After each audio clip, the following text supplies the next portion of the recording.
Good morning, everyone. Happy second day of the new year. So far, the year is going very great.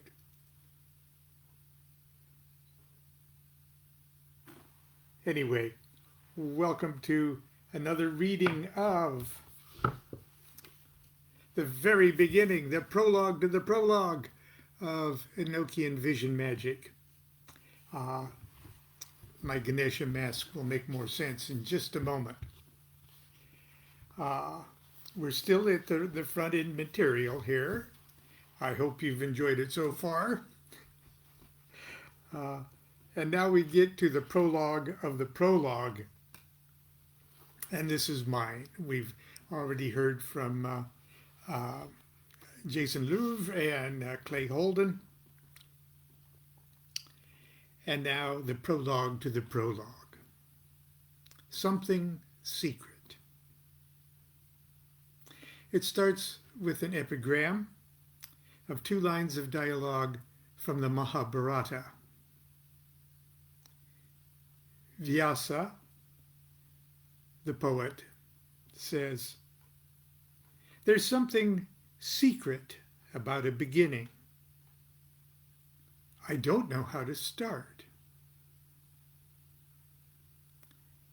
Then Ganesha, his scribe, answers him and says, "As you claim to be the author of the poem, how about beginning with yourself?"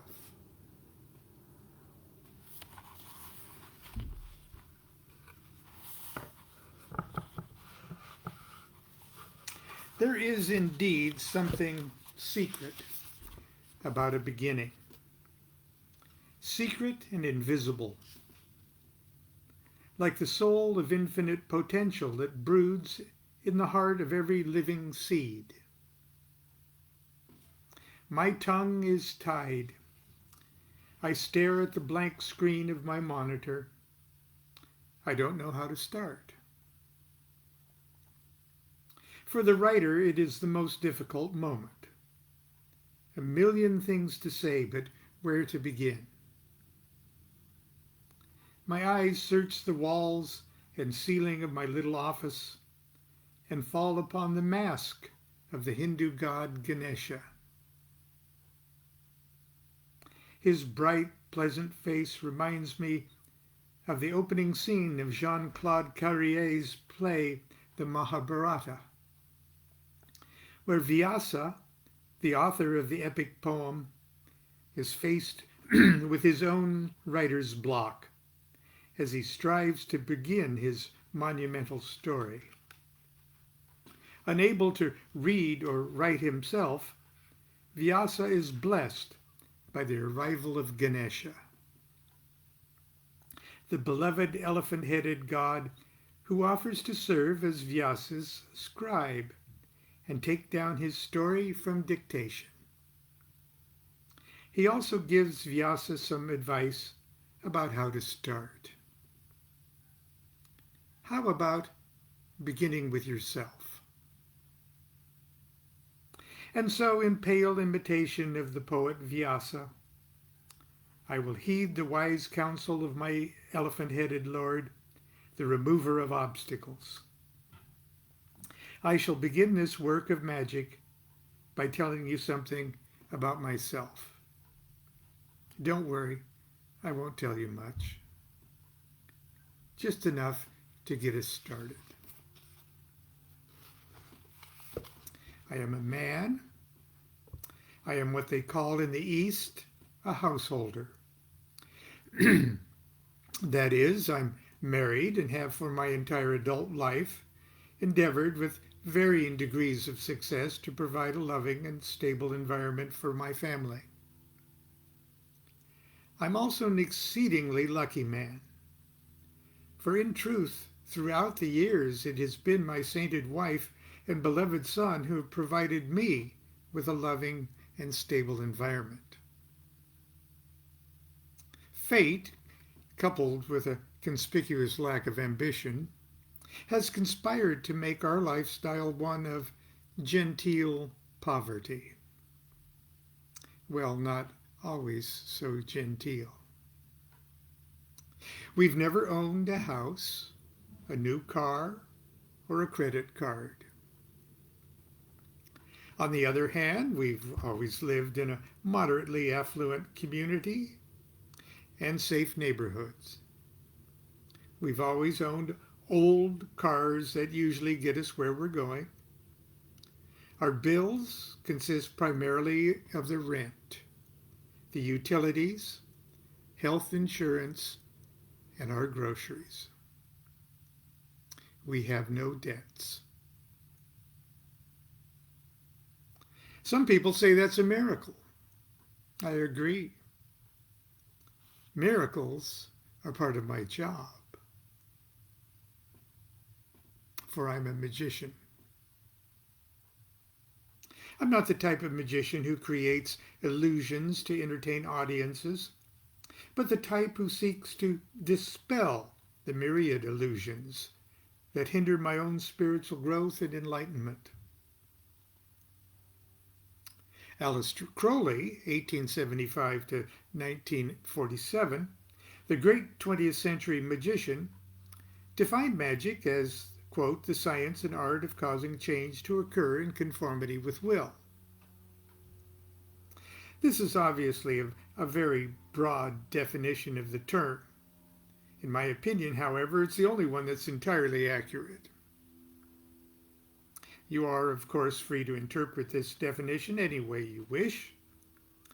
Personally, I've come to the realization that the only real changes I can effect with magic are changes in myself. By changing myself, I change the world around me, hopefully for the better. Naturally, I haven't always considered myself a magician, but for as long as I can remember, I've been a seeker. Please don't project any undue piety upon this statement. I'm as wicked as anyone who seldom breaks any criminal or civil statutes can be. But even as I wallow in my dark and lazy wickedness, I find myself again and again stumbling inadvertently toward the light. As a magician, I've also been extraordinarily lucky. Early in my career, I was befriended and many times guided by some very wonderful and in their own ways masterful magicians to whom I owe an immeasurable debt. Israel Regardie, Phyllis Seckler, Helen Parsons Smith, and Grady L. McMurtry. I've also collaborated with others who've enlarged and enriched my magical life. Foremost of these is my wife Constance, who is the greatest natural magician I've ever known. There are many others as well. Karen James, whose profound sense of beauty and passion for the art of dramatic ritual keeps alive the mysteries of Eleusis. Douglas James, William Breeze, James Wasserman, Stephen Abbott, Leroy Lauer, David P. Wilson, Rick Potter, Dewey Worth, and Nathan Sanders, Christopher S. Hyatt, Poke Runyon, Michael Strader, and Sandy Brodigan, and Jonathan Taylor. And for the last 28 years, the assembled magi of my weekly magic class. On my 40th birthday, I began to write professionally. In this vocation, I've also been exceedingly fortunate. Readers who are familiar with the body of my work know that I'm occasionally taken to task by knowledgeable critics who accuse me of writing for beginners and who chide me for diluting or oversimplificating complex and esoteric concepts. Against these charges, I can say very little in my defense, except to confess that I am indeed a simple man who, by conventional academic standards, is a lazy and undisciplined student. I have to learn anecdotally.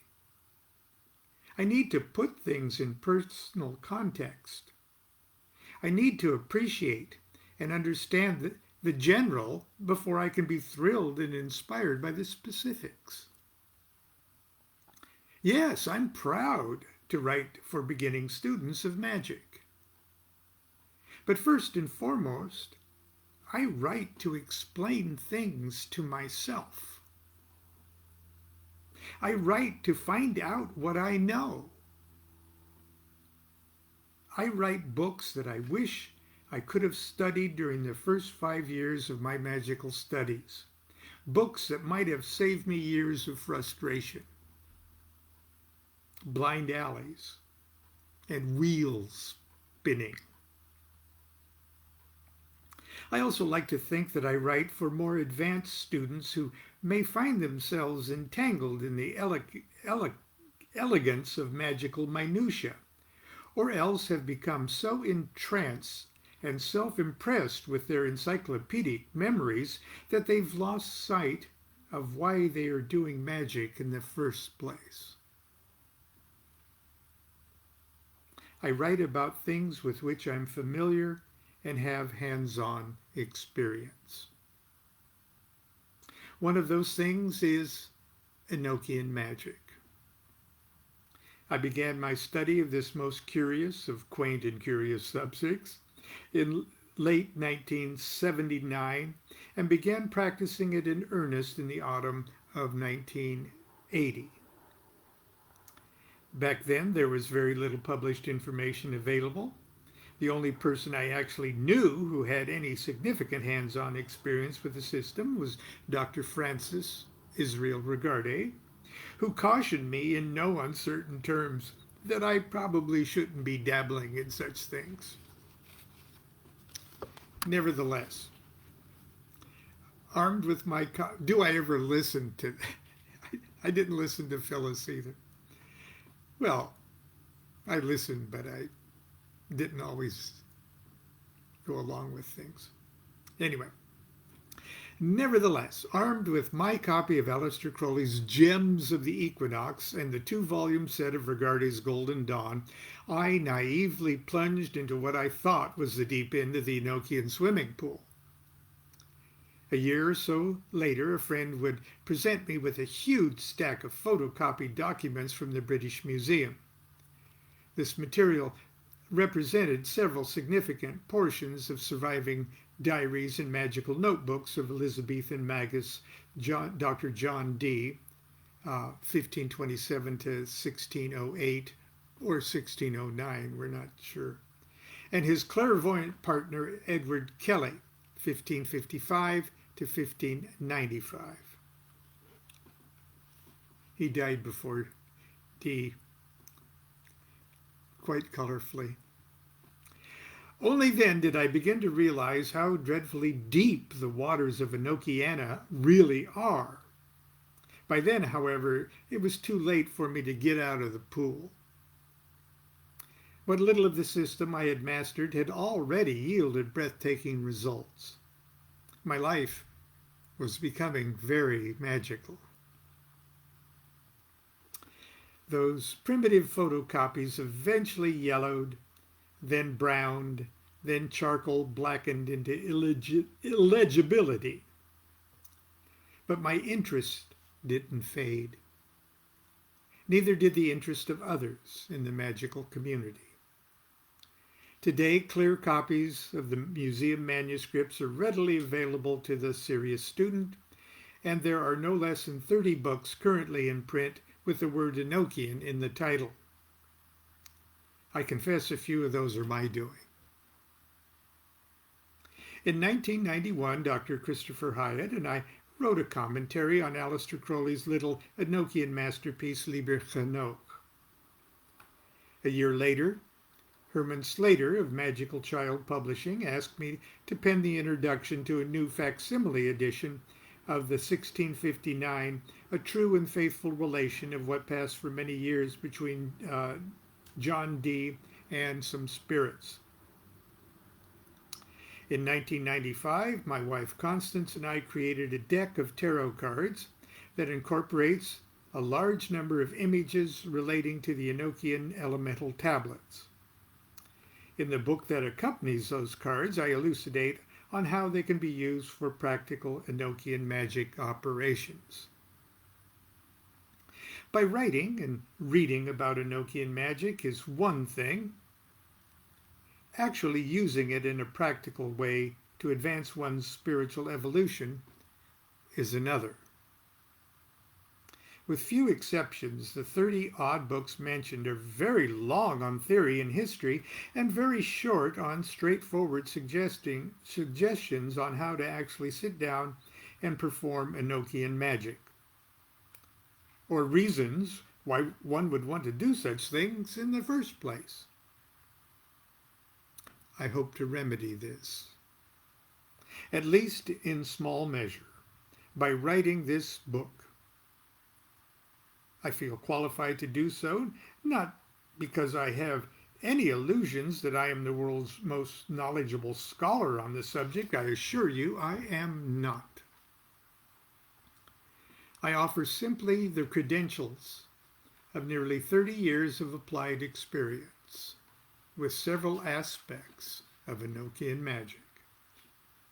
I have come to some very fundamental conclusions that I believe might be of significant and practical value to both the speculative student and the operative practitioner of this elegant and complex magical system.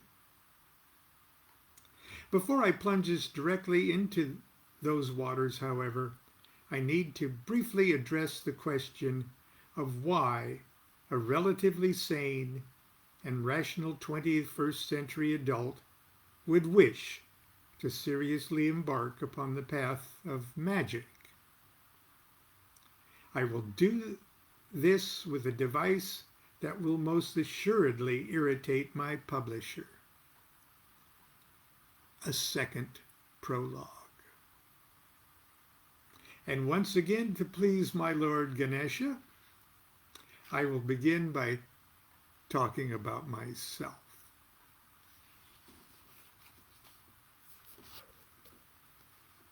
Don't worry, this is very short. Prologue.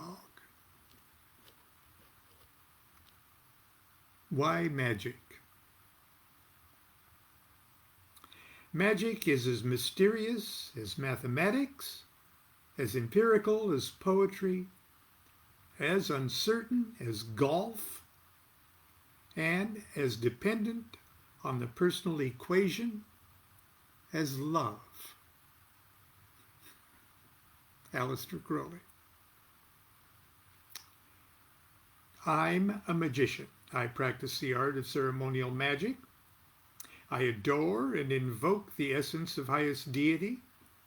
I hold congress with divine angels. I also evoke and command spirits and demons.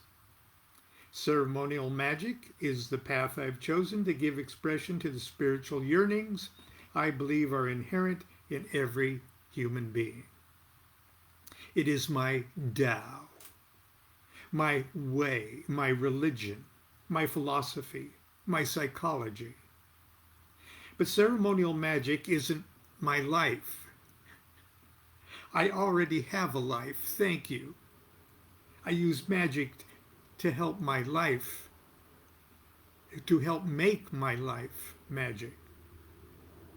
I have closets and chests full of bizarre and colorful robes and crowns and wands and daggers and chalices and swords and lances and thuribles and banners and veils and rings and incense and candles and oils and tablets and talismans and mirrors and crystals. I have books, strange books, some very old and rare. Books that would scare the daylights out of my neighbors. I use these magical tools. I study these books in order to perform the rites of ceremonial magic. These things are not my life, but I use them to make my life magic. On the surface, one might think it reasonable and fair to ask, why are you a magician, Lon? Why do you believe in this stuff? Why do you do these crazy things? It might surprise you to know that I don't have a proper answer to these questions. It's impossible for me to adequately explain or justify why I celebrate my spiritual life through the vehicle of magic. For the same reason, it's impossible for any artist to properly explain why he or she has taken up the brush or the chisel or the violin or ballet slippers. If reasonableness were the sole criterion for the existence of art, there would be no music, no dance, no magic. Make no mistake about it, magic is an art form. And every true magician is an artist. Just like the musician and dancer, the magician must practice, create, and perform. Just like the painter or sculptor, he or she must be armed with the proper tools, skills, knowledge, and most of all, inspiration. But what about people who've never learned to play a musical instrument, never learned to dance or paint or sculpt, yet who find themselves spiritually touched by listening to music or watching ballet or visiting art galleries? Are they not artists too? In a very important way, I believe they are. As quantum physicists tell us, both the observer and that which is observed are changed by the act of observation itself. By appreciating the artist's handiwork, we are fundamentally affecting the reality and life of that creation. More importantly, when we expose ourselves to the artist's creation, we enjoy the passive luxury of allowing our consciousness to be altered, elevated, and enriched in unique and personal ways the artist might never have imagined. The art of ceremonial magic, however, is a little different. There is no painted canvas to display, no audience to applaud. Regardless of how altruistic the magician's motives may be, magic is a spiritual performance art that must ultimately be executed and appreciated by the magician alone. He or she is at once the teacher, the student, the medium, the conductor, the performer, the venue, the audience, and the critic. The magician touches the broader audience of humanity only by effecting changes in the magician. And success can be weighed only in the silent holy of holies of his or her own soul. So here, now, and for the duration of this book, I shall lay aside the question, why magic? If my magical efforts seem to propel me closer to self-realization, if my work brings me a measure of health or happiness or wisdom or sense of fulfillment, good. But none of these things, nor indeed anything, can be the goal of my art. Instead of asking why magic, I suggest all who would fancy themselves magicians seek the answers to the following questions. Questions I struggle to answer every day of my life. Am I really an artist? Am I drawn to this strange and irrational art form because of my mad passion to enrich my art and fulfill my creative life purpose? Or am I doing all of this to avoid fulfilling my destiny? Am I running away from myself? When I don my magical robes and enter the temple, do I do so as a radiant artist magician, armed and ready to storm the gates of heaven and hell to do battle for the triumph of my soul, poised to take the next step in my spiritual evolution? Or am I merely a foolish man in an exotic costume? A mystic poser in serious need of a life.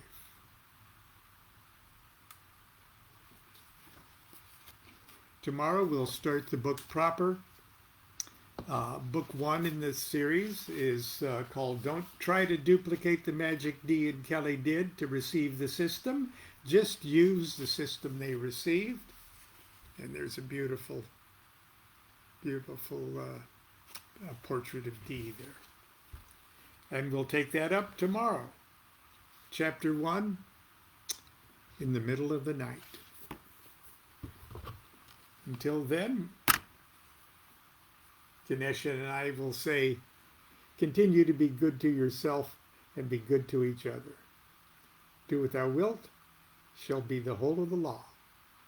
Love is the law, love under will.